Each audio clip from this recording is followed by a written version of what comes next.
This is CBS LA Mornings.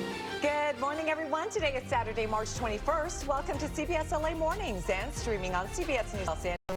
I'm Rachel Kim. And I'm starting to know the heat wave is taking a little bit of a break this weekend. So let's check in with Chloe Carlson.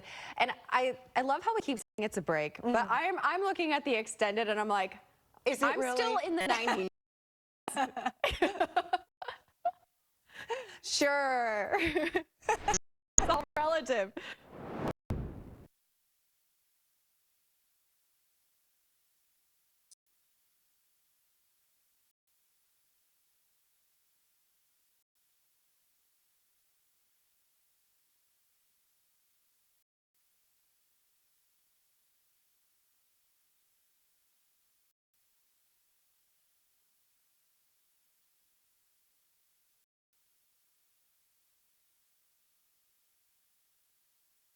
Chloe, thank you. Hundreds of animals have been rescued in a massive raid on a property in Lake Hughes. County animal officials say the animals were being kept in dangerous conditions. CBS LA's Elise Martinez live at the LA County Animal Care Center in Baldwin Park, where they're taking steps to make room for all of these animals. Good morning, Elise. How many did they actually get of the hundreds that needed to go somewhere? Good morning, Amanda. We're not sure the exact number, but hundreds of dogs and cats now need a place to go. Take a look behind me. We're in Baldwin Park, and the dogs and cats are being treated at LA County and vet hospitals right now. Ultimately, many of them will end up at shelters like this one and will be put up for adoption. Now, hundreds of dogs and cats were removed from a rural property in Lake Hughes in the Antelope Valley early Friday morning. It's possibly the largest animal rescue operation in U.S. history. LA County officials had a search warrant for the property for suspected animal welfare violations. Officials say conditions were severe. Records show the property is owned by Christine DeAnda, also listed as the head of a called Rock and Paws Rescue Center. Neighbors say they've been dealing with this problem for years. Not surprised,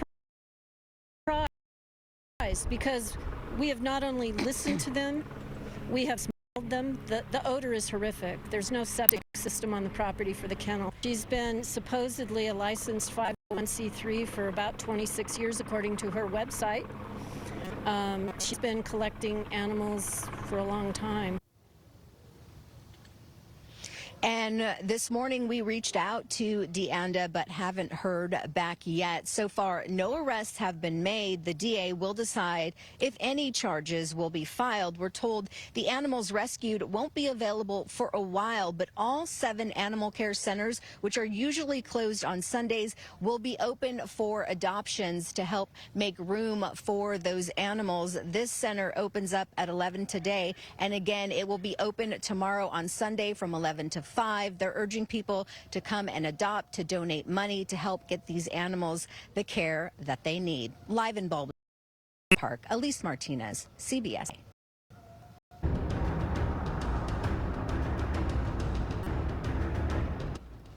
Conflicting messages this morning on the war with Iran. Sources tell CBS News the Pentagon has made detailed preps for putting boots on the ground. But CBS LA's Shauna Mizell reports that President Trump is posting that he's considering winding the war down. Israeli attacks continue to rain down across Iran and Lebanon, even as Muslim worshippers gather to celebrate the end of Ramadan.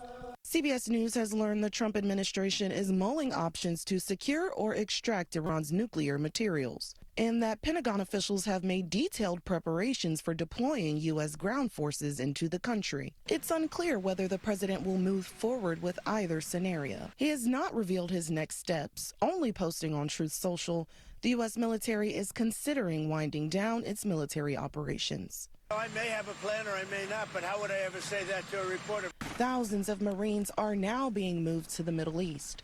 3 warships departed from California earlier this week, according to 2 U.S. officials. And the UK also recently approved U.S. operations on its bases to strike Iran's missile sites. It's a decision that Iran's foreign minister says is putting, quote, British lives in danger.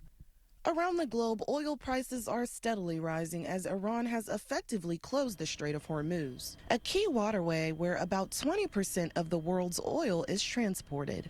Trump slammed NATO allies as cowards for not sending troops to help reopen the strait. I think NATO's gone down a long way because they haven't, they should be helping with the strait. They get much of their energy from the Strait of Hormuz. On Friday, the U.S. Treasury eased sanctions, allowing the purchase of Iranian oil that's already at sea.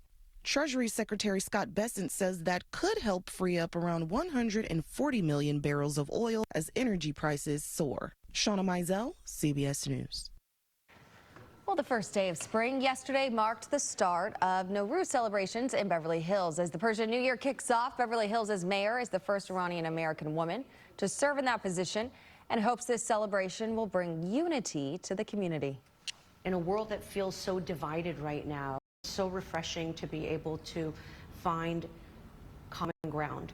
And when we celebrate Nowruz, that's really what we're trying to do. Nowruz lasts 13 days and symbolizes not only renewal, but light over darkness.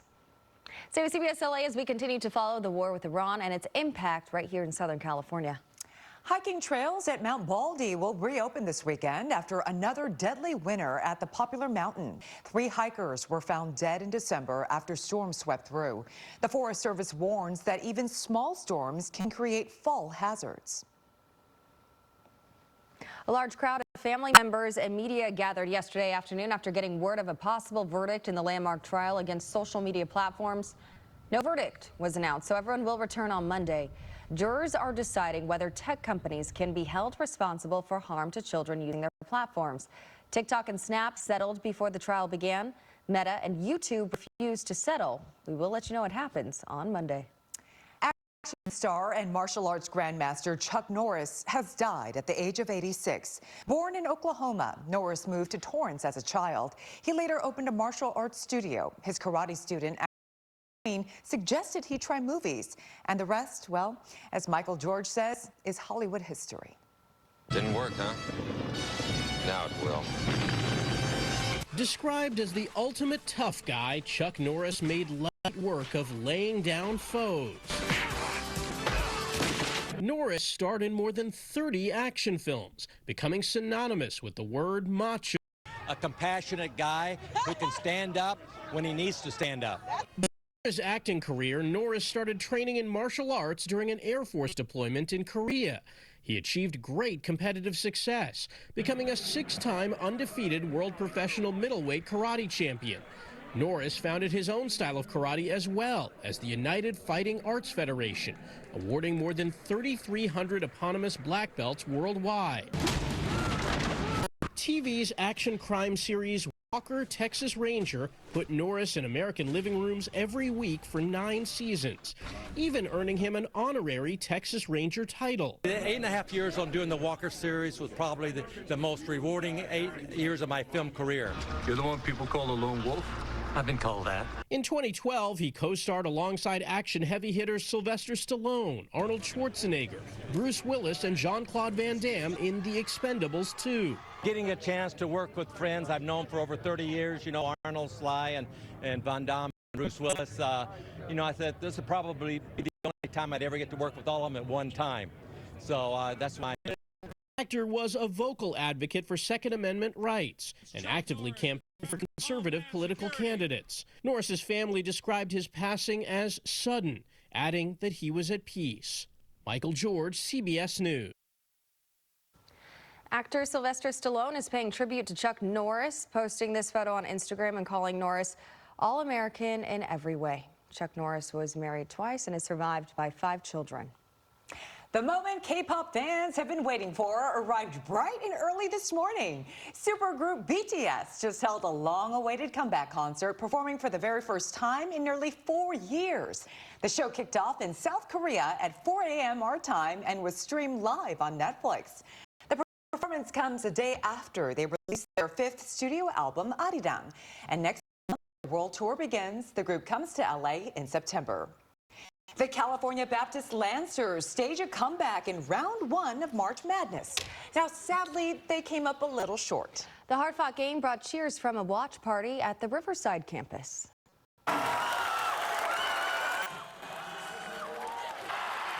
Students and fans watched and waited to see if their team could pull off the miracle, but it was too little too late. Everyone at the small Christian school says they are just happy that their team played as hard as they could. Show a true testament to how hard our team works. We work hard, we play hard, we have fun. Well, coming up later this hour, a preview of the Women's March Madness. California Baptist women's basketball team will play against UCLA. Stay tuned. We are so proud of you, CBU. Don't underestimate anyone, right? Not at all. We love you. Time right now, 6:09 coming up. Building a strong foundation, one page at